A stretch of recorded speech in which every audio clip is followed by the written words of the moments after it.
Musulman. Je vais vous raconter une anecdote, cher René Marchand, qui porte non pas sur un musulman, mais sur un juif. J'étais à l'école polytechnique il y a bien longtemps, 1968, 69, 70. Nul n'est parfait.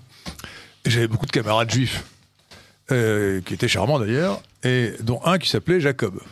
Et un jour, je rentre dans la grande... J'étais en retard, je rentre dans la cantine de l'école, et je vois des tables où il y avait une dizaine de personnes, et puis une table où il y avait une seule personne. C'était Jacob. Alors moi je suis gentil, on ne croit pas, mais je suis gentil. Je me dis le pauvre Jacob, je ne sais plus quel était son prénom, mais vous verrez, si vous regardez les X de la promotion 68, j'ai un camarade qui s'appelle Jacob, et il est tout seul, personne n'a voulu se mettre avec lui. Moi je suis à mon camarade, je m'assois à côté de lui, je dis mon pauvre vieux, on t'a laissé tout seul, je vais te tenir compagnie. Il me regarde et dit non, tu n'as pas le droit de rester avec moi.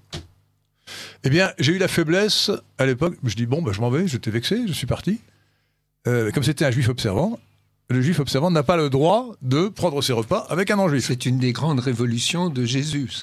Il n'a pas le droit de prendre... Et d'ailleurs, le rite de la cacheroute vise à ça. Ça vise à appliquer le principe qui se trouve dans le Talmud, dresse une haie autour de la Torah. Il y a les mêmes préceptes dans l'islam, mutatis mutandis, qui visent à séparer les croyants des incroyants.